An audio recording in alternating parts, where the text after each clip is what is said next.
तो जय हिंद दोस्तों, नमस्कार। आप सभी को बता दें कि ज्ञान बिंदु जीएस एकेडमी के द्वारा 20 दिसंबर को एक नया डेली टेस्ट सीरीज शुरू हुआ है, जिसमें आपको टोटल 20 सेट कराया जाएगा। उसी 20 सेट में से रोज एक सेट यहाँ पर हम फ्री में प्रोवाइड कराते हैं। तो आज हम देखेंगे सेट नंबर 3 के क्वेश्चन को। अगर आप भी बिहार एसएससी या बिहार दरोगा की तैयारी करते हैं तो इस डेली टेस्ट सीरीज से जुड़ जाइए, क्योंकि ये परीक्षा में आपके लिए काफी फायदेमंद रहेगा। तो चलिए देखते हैं सेट नंबर 3 के क्वेश्चन नंबर पहला से।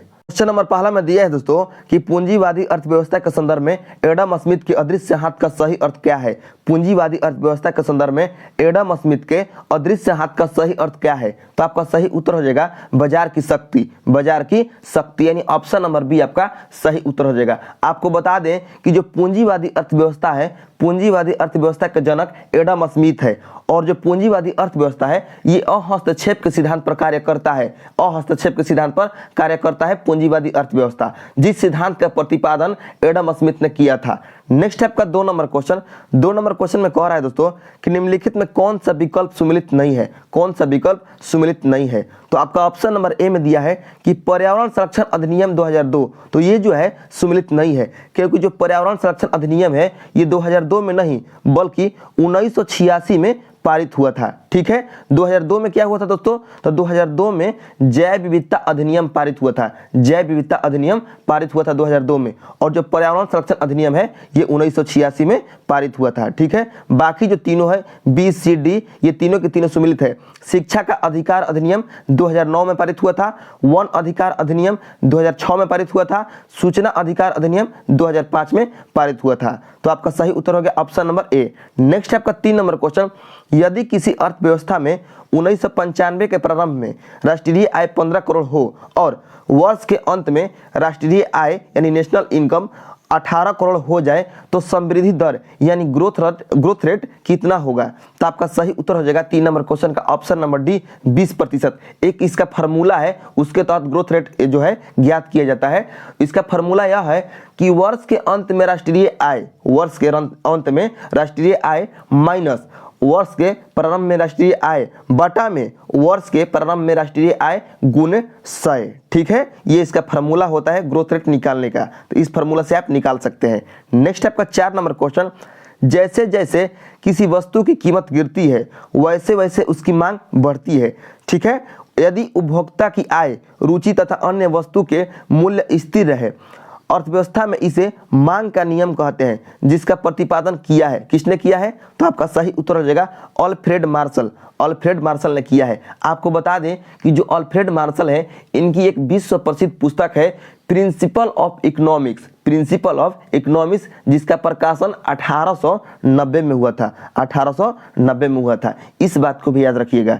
नेक्स्ट आपका 5 नंबर क्वेश्चन। निम्नलिखित कथनों पर विचार कीजिए। और आपका पहला कथन में दिया है दोस्तों कि वस्तुओं में उपयोगिता का सृजन करना उत्पादन कहलाता है। तो ये आपका कथन सही है। 2 नंबर कथन में है कि वस्तुओं की उपयोगिता को कम करना या नष्ट करना उपभोग कहलाता है। तो ये भी आपका कथन सही है। तो कह रहा है कि उपयुक्त में से कौन सा कथन सही है? तो दोनों का दोनों यानी ऑप्शन नंबर सी आपका सही उत्तर हो जाएगा। नेक्स्ट आपका 6 नंबर क्वेश्चन। प्रधानमंत्री ग्रामोदय योजना का प्रारंभ किस वर्ष हुआ? तो आपका सही उत्तर हो जाएगा 2000 ईस्वी में। 2000 ईस्वी में प्रधानमंत्री ग्रामोदय योजना का प्रारंभ हुआ था। आपको बता दें कि जो प्रधानमंत्री ग्रामोदय योजना है ये प्राथमिक स्वास्थ्य, प्राथमिक शिक्षा, पेयजल, विद्युतीकरण में राज्य सरकार को केंद्रीय सहायता प्रदान करना इसका काम था प्रधानमंत्री ग्रामोदय योजना का। ठीक है, नेक्स्ट आपका 7 नंबर क्वेश्चन। 7 नंबर क्वेश्चन में दिया है दोस्तों कि मान लीजिए कि एक देश में 4 परिवार है। ठीक है, उन परिवारों की प्रति व्यक्ति आय 5000 रुपये है। अगर 3 परिवारों की आय क्रमशः 4000, 7000 और 3000 रुपये है तो चौथे परिवार की आय क्या है? तो आपका सही उत्तर हो जाएगा 6000। इसका भी एक फार्मूला है। इसका फार्मूला क्या है दोस्तों? तो आपको बता देते हैं। इसका फार्मूला है कि प्रति व्यक्ति आय बराबर राष्ट्रीय आय बटा में कुल जनसंख्या। तो यहाँ पर प्रति व्यक्ति आय दिया है 5000 रुपया बराबर में राष्ट्रीय आय। राष्ट्रीय आय में आप क्या कीजिएगा 4000, 7000 और 3000 और प्लस में x यानी तीनों को जोड़िएगा, चारों को। ठीक है, और बटा में 4 लीजिएगा, क्योंकि कह रहा है बटा में कुल जनसंख्या। तो कुल जनसंख्या कितना है? तो कुल जनसंख्या है 4। ठीक है, 4 परिवार है तो 4 कर लीजिएगा। इसके बाद आपका उत्तर 6000 आ जाएगा। ठीक है, नेक्स्ट है आपका 8 नंबर क्वेश्चन। जलवायु स्मार्ट कृषि के उद्देश्यों में निम्नलिखित में से क्या शामिल है? और आपका पहला कथन में है कि परंपरागत कृषि को बढ़ावा देना। तो ये जो आपका कथन है गलत है। 2 नंबर में है कृषि उत्पादकता को बढ़ावा देना। तो ये आपका सही है। तो 8 नंबर क्वेश्चन का आपका सही उत्तर हो जाएगा ऑप्शन नंबर हो जाएगा इसमें दोस्तों, आपको बता दें ऑप्शन नंबर हो जाएगा बी, केवल 2 सही है, केवल 2 सही है। नेक्स्ट आपका 9 नंबर क्वेश्चन, एक कंपनी द्वारा अपने कर्मचारियों को कंपनी के साथ बनाए रखने के लिए अथवा कंपनी अन्य कंपनियों द्वारा उन्हें आकर्षित कर लेने को हतोत्साहित करने के लिए जो बोनस दिया जाता है उसे क्या कहते हैं? तो आपका सही उत्तर हो जाएगा उसे कहते हैं golden hand cop, golden hand cop. Next है आपका 10 नंबर क्वेश्चन, सकल घरेलू उत्पाद और शुद्ध राष्ट्रीय उत्पाद में अंतर है। सकल घरेलू उत्पाद और शुद्ध राष्ट्रीय उत्पाद में क्या अंतर है? तो आपका सही उत्तर हो जाएगा विदेशों से प्राप्त शुद्ध आय का मूल्यह्रास का। नेक्स्ट है आपका 11 नंबर क्वेश्चन, ओकुन का नियम किसके बीच संबंध बताता है? ओकुन का जो नियम है या किसके बीच संबंध बताता है? तो 11 का सही उत्तर हो जाएगा ऑप्शन नंबर डी, आर्थिक, यहाँ पर दिवस नहीं होगा, आर्थिक विकास होगा, ठीक है, थोड़ा सा टाइपिंग मिस्टेक है, आर्थिक विकास तथा बेरोजगारी का, ठीक है, आर्थिक विकास का तथा बेरोजगारी का संबंध बताता है ओकुन का नियम। नेक्स्ट है आपका 12 नंबर क्वेश्चन, निम्नलिखित कथनों पर विचार कीजिए। और आपका पहला कथन में दिया है कि ऐसे व्यक्ति जो बाजार में प्रचलित मजदूरी पर कार्य करने के लिए तैयार हैं और जिन्हें रोजगार नहीं मिलता है उन्हें अनैच्छिक बेरोजगार कहा जाता है। तो ये आपका कथन जो है सही है। 2 नंबर कथन में है कि चक्रीय बेरोजगारी ऐसी है जो पूर्ण रोजगार की स्थिति में भी बनी रह सकती है। तो ये आपका कथन गलत है, क्योंकि जो चक्रीय बेरोजगारी है, चक्रीय बेरोजगारी क्या है? तो आपको बता दें कि उत्पादन में कमी के कारण या मांग में कमी के कारण या अर्थव्यवस्था में मंदी के कारण आई बेरोजगारी को चक्रीय बेरोजगारी कहते हैं, ठीक है। तो आपका सही उत्तर हो जाएगा कारक उपयुक्त में कौन सा कथन सही है? तो केवल एक, यानी ऑप्शन नंबर ए आपका सही उत्तर हो जाएगा। नेक्स्ट आपका 13 नंबर क्वेश्चन, भारत में निर्धनता रेखा के निर्धारण का पहला आधिकारिक प्रयास योजना आयोग द्वारा किस वर्ष किया गया? तो आपका सही उत्तर हो जाएगा ऑप्शन नंबर ए 1962 में, 1962 में। नेक्स्ट है आपका 14 नंबर क्वेश्चन, किसान क्रेडिट कार्ड के आधार पर लिए गए ऋण का भुगतान ठीक समय पर कर दिया जाए तो ऋण पर प्रभावी ब्याज दर कितना प्रतिशत देना पड़ता है? तो आपका सही उत्तर हो जाएगा 4%, 4%, यानी ऑप्शन नंबर डी आपका सही उत्तर हो जाएगा। आपको बता दें कि जो किसान क्रेडिट कार्ड योजना है ये कब प्रारंभ हुआ था? तो ये हुआ था 1998 में, 1998 में प्रारंभ हुआ था, ठीक है, इसको भी याद रखना है। नेक्स्ट आपका 15 नंबर क्वेश्चन, जमीन की माप हेतु बीघा इकाई कितने एकड़ के बराबर होते हैं? यानी जो बीघा होता है हमारे मतलब जो राज्य है या देश है, जो बीघा में नापा जाता है खेतों को, तो जो बीघा इकाई है कितने एकड़ के बराबर होता है? तो आपका सही उत्तर हो जाएगा 0.619 एकड़ के बराबर होते हैं, ठीक है। नेक्स्ट है आपका 16 नंबर क्वेश्चन, अर्थव्यवस्था में अत्यधिक मुद्रास्फीति के समय आरबीआई को सीआरआर को कितना रखता है? तो 16 का सही उत्तर हो जाएगा ऑप्शन नंबर हो जाएगा बी, सीआरआर को बढ़ा देता है। जो आरबीआई है ये सीआरआर को बढ़ा देता है। नेक्स्ट आपका 17 number question, bank board bureau की स्थापना कब हुई थी? तो बैंक बोर्ड ब्यूरो की स्थापना जो हुई है दोस्तों ये हुआ 1 अप्रैल 2016 को, 1 अप्रैल 2016 को, यानी ऑप्शन नंबर ए आपका सही उत्तर हो जाएगा। नेक्स्ट आपका 18 नंबर क्वेश्चन, कंपनी एक्ट 2013 के अनुसार निजी कंपनी यानी प्राइवेट कंपनी में निदेशकों की अधिकतम संख्या कितनी हो सकती है? निदेशकों की अधिकतम संख्या कितनी हो सकती है? तो 18 का सही उत्तर हो जाएगा ऑप्शन नंबर डी, 15 हो सकती है, 15 हो सकती है, और न्यूनतम 200 हो सकती है, ठीक है, न्यूनतम 2 हो सकती है, 200 नहीं 2 हो सकती है, ठीक है। अगर पूछेगा यहीं पर कि अधिकतम संख्या कितनी मने होगी तो 15, अगर पूछेगा कि न्यूनतम कितनी होगी तो 2 होगी, ठीक है। नेक्स्ट है आपका 19 नंबर, निम्नलिखित कथनों पर विचार कीजिए। और आपका पहला कथन दिया है कि डिबेंचर तथा बॉन्ड दोनों ही वित्त बाजार का एक ऋण पात्र है। तो पहला कथन आपका सही है। 2 नंबर कथन में दिया है कि डिबेंचर हमेशा कटौती मूल्य पर तथा बॉन्ड हमेशा अंकित मूल्य पर जारी किए जाते हैं। तो ये कथन गलत है, क्योंकि जो डिबेंचर है हमेशा कटौती मूल्य पर नहीं बल्कि हमेशा अंकित मूल्य पर जारी किए जाते हैं, और जो बॉन्ड है बॉन्ड ये हमेशा अंकित मूल्य पर नहीं बल्कि कटौती मूल्य पर जारी किए जाते हैं, ठीक है। तो आपका सही उत्तर हो जाएगा इसमें ऑप्शन नंबर हो जाएगा केवल 1, यानी ऑप्शन नंबर ए आपका हो जाएगा केवल 1 सही है, ठीक है।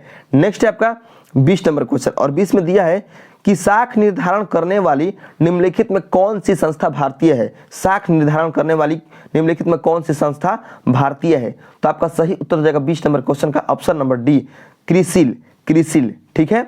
नेक्स्ट है आपका 21 नंबर क्वेश्चन, अंतरराष्ट्रीय व्यापार तथा विश्व मंदी का अध्ययन होता है किस में? तो आपका सही उत्तर हो जाएगा समष्टि अर्थव्यवस्था में, समष्टि अर्थव्यवस्था में। नेक्स्ट आपका 22 नंबर क्वेश्चन, अर्थव्यवस्था के किस क्षेत्र को अर्थशास्त्र में उत्पादन के साधन का स्वामी यानी मालिक माना जाता है? तो आपका सही उत्तर हो जाएगा हाउस होल्ड सेक्टर को, हाउस होल्ड सेक्टर को, ठीक है। नेक्स्ट है आपका 23 नंबर, अन्य बातें समान रहने पर जब मांग में पूर्ति की अपेक्षा कम वृद्धि होती है तब वस्तु के संतुलन की कीमत पर क्या प्रभाव पड़ता है? तो 23 का सही उत्तर हो जाएगा ऑप्शन नंबर ए, संतुलन कीमत अवश्य घटेगी। नेक्स्ट है 24 नंबर क्वेश्चन, निम्नलिखित में कौन सा कथन सत्य है? निम्नलिखित में कौन सा कथन सत्य है? तो आपका सही उत्तर हो जाएगा ऑप्शन नंबर डी, इनमें से सभी। यानी मनुष्य की आवश्यकता की अनंत होती है, साधन सीमित होती है, दुर्लभता की समस्या चयन को जन्म देती है, ठीक है। नेक्स्ट है आपका 25 नंबर क्वेश्चन, उपयोगिता का संबंध किससे होता है? उपयोगिता का संबंध किससे होता है? तो आपका सही उत्तर हो जाएगा option number B, option number B यानी मानवीय आवश्यकताओं की संतुष्टि से, ठीक है। नेक्स्ट आपका 26 नंबर क्वेश्चन, 26 नंबर क्वेश्चन यहाँ से करंट अफेयर शुरू होता है। भारत के किस पड़ोसी देश ने सौर ऊर्जा के उपयोग को बढ़ाने के लिए ISA के साथ समझौता ज्ञापन पर हस्ताक्षर किए हैं? तो आपका सही उत्तर हो जाएगा 26 नंबर क्वेश्चन का हो जाएगा बांग्लादेश। बांग्लादेश किस ऑप्शन में है? तो ऑप्शन नंबर डी में, तो ऑप्शन नंबर डी आपका सही उत्तर हो जाएगा। नेक्स्ट आपका 27 नंबर क्वेश्चन, किस देश ने 27 साल के प्राकृतिक गैस आपूर्ति सौदे के लिए चीन के साथ साझेदारी की है? किस देश ने 27 साल के प्राकृतिक गैस आपूर्ति सौदे के लिए चीन के साथ साझेदारी की है? तो 27 का सही उत्तर हो जाएगा ऑप्शन नंबर डी, कतर।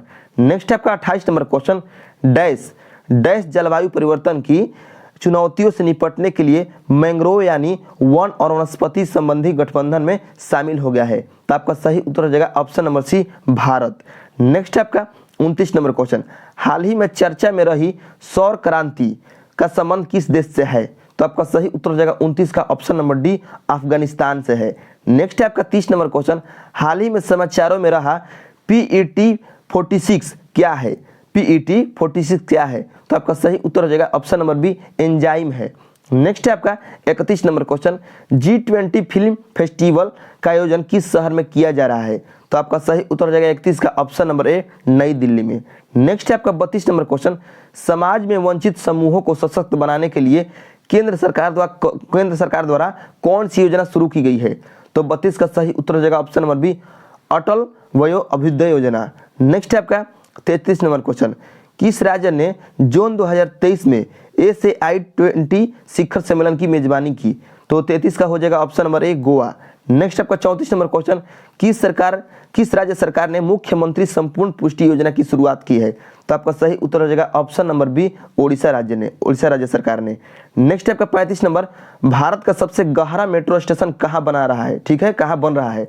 तो आपका सही उत्तर हो जाएगा 35 का ऑप्शन नंबर बी, पुणे में बन रहा है, पुणे में। नेक्स्ट है आपका 36 नंबर, 8 जनवरी 2023 को मध्य प्रदेश के इंदौर में प्रवासी भारतीय दिवस के किस संस्करण की शुरुआत हुई? तो 36 का सही उत्तर हो जाएगा ऑप्शन नंबर डी, 17वां। नेक्स्ट है आपका 37 नंबर क्वेश्चन, 15वें जनजातीय युवा आंदोलन प्रदान कार्यक्रम के उद्घाटन डैश में किया गया है? तो 37 का सही उत्तर हो जाएगा ऑप्शन नंबर सी, मुंबई में किया गया है। नेक्स्ट आपका 38 नंबर क्वेश्चन, 38 में है दोस्तों कि अंतर्राष्ट्रीय सौर गठबंधन सभा का 6ठा सत्र 30 अक्टूबर से 2 नवंबर 2023 तक डैश में आयोजन किया गया। अंतर्राष्ट्रीय सौर गठबंधन सभा का 6ठा सत्र 30 अक्टूबर से 2 नवंबर 2023 तक डैश में आयोजन किया गया। तो आपका सही उत्तर हो जाएगा ऑप्शन नंबर ए, नई दिल्ली में आयोजन किया गया। नेक्स्ट आपका 39 नंबर क्वेश्चन, उत्तर पूर्व के कौन से राज्य 2 दिवसीय एंथुरियम महोत्सव मनाते हैं? 2 दिवसीय एंथुरियम महोत्सव मनाते हैं। तो आपका सही उत्तर हो जाएगा option number C, Mizoram. Next है आपका 40 नंबर क्वेश्चन, कर्नाटक विधानसभा के पहले मुस्लिम स्पीकर के रूप में किसे चुना गया है? कर्नाटक विधानसभा के पहले मुस्लिम स्पीकर के रूप में किसे चुना गया है? तो आपका सही उत्तर हो जाएगा यूटी खादर को। नेक्स्ट आपका 41 नंबर क्वेश्चन, किस देश ने डेंगू के बढ़ते प्रकोप को देखते हुए स्वास्थ्य आपातकाल की घोषणा की है? तो आपका सही उत्तर हो जाएगा ऑप्शन नंबर डी, पेरू ने। नेक्स्ट है आपका 42, तीसरी आसियान डिजिटल मंत्रियों की बैठक किस शहर में हुई? तो 42 का सही उत्तर हो जाएगा ऑप्शन नंबर सी, नई दिल्ली में। नेक्स्ट आपका 43 नंबर क्वेश्चन, वर्ष 2022 का Oxford word of the year के रूप में किसे चुना गया है? ऑक्सफोर्ड ऑफ द ईयर के रूप में किसे चुना गया है? तो आपका सही उत्तर हो जाएगा ऑप्शन नंबर डी, गॉल्बिन, ठीक है, गॉबलिन मोड को। नेक्स्ट है आपका 44 नंबर क्वेश्चन, बर्मिंघम के लॉर्ड मेयर के रूप में शपथ लेने वाले पहले ब्रिटिश भारतीय सिख कौन बन गए हैं? तो 44 का सही उत्तर हो जाएगा ऑप्शन नंबर हो जाएगा इसमें ए, चमनलाल बन गए हैं। नेक्स्ट है आपका 45 नंबर क्वेश्चन, किस संगठन ने घोषणा की कि मंकी पॉक्स, ठीक है, मंकी पॉक्स और कोरोना अब वैश्विक स्वास्थ्य काल आपातकाल नहीं है? तो 45 का सही उत्तर हो जाएगा ऑप्शन नंबर डी, ठीक है, विश्व स्वास्थ्य संगठन ने यह घोषणा की है कि मंकी पॉक्स और कोरोना अब वैश्विक स्वास्थ्य आपातकाल नहीं है। नेक्स्ट है आपका 46 नंबर क्वेश्चन, किन देशों के वैज्ञानिकों ने सटीक दवा के लिए एक पंजे वाला माइक्रो रोबोट विकसित किया है? तो 46 का सही उत्तर हो जाएगा option number D, France. Next आपका 47 number question, Asia Pacific institute for broadcasting development के अध्यक्ष के रूप में किस देश को चुना गया है? तो 47 का सही उत्तर हो जाएगा ऑप्शन नंबर बी, भारत को। नेक्स्ट आपका 48 नंबर क्वेश्चन, कौन सा देश गाजा में मानवीय सहायता पहुंचाने के लिए सीमा खोलने पर सहमत हुआ है? तो आपका सही उत्तर हो जाएगा ऑप्शन नंबर डी, मिस्र।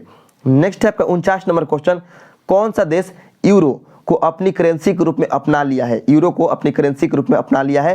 तो आपका सही उत्तर हो जाएगा क्रोएशिया। नेक्स्ट आपका 50 नंबर क्वेश्चन, 5 जनवरी 2023 को भारत और फ्रांस के बीच सामरिक वार्ता की 36वीं बैठक कहां संपन्न हुई? तो आपका सही उत्तर हो जाएगा नई दिल्ली में, ठीक है। तो आपका डेली टेस्ट सीरीज का सेट नंबर 3 का जो है 50 क्वेश्चन समाप्त हो चुका है, ठीक है। इसमें 85 क्वेश्चन रहता है, 50 क्वेश्चन को हम आपके सामने पेश करते हैं। तो मिलते हैं नेक्स्ट वीडियो में, तब तक के लिए जय हिंद।